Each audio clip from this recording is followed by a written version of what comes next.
So this is the drift trike. A couple things. I got the seat just off of Craigslist. It was an old tractor, metal tractor seat. This is the rear axle.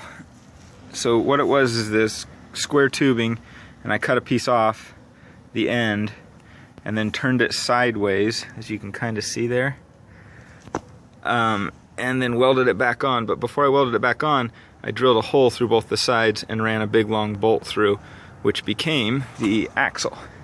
And you can see the axle out the other side. I just used two nuts there that I tightened against each other so that it wouldn't get too loose, because if you just tighten it straight down against the hub, it freezes up. This is just a Harbor Freight wheel. It's like $5, and I read online that they come undone sometimes. And so you can see I did a little spot weld there and a little spot weld there just to make sure that that hub would stay on. I didn't even strip the paint, which is why it looks terrible.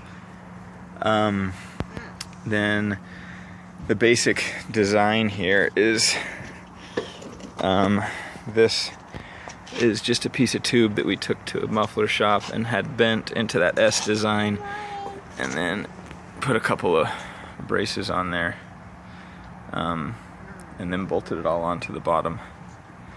And the front I reinforced with this piece of metal here, and just took an old BMX bike, just the front end, the fork and the handlebars. I put a little riser underneath this seat so that it sat a little bit easier so I didn't slide off. And you can see all my welds are absolutely horrible. It's the very first thing I ever welded, so it's terrible looking. And I think that's about it. Oh, and the pipe is just a piece of sewer pipe, nice and thick. We got it at some pipe supplier here for construction, for construction companies or whatever. Anyway, I think that's about it.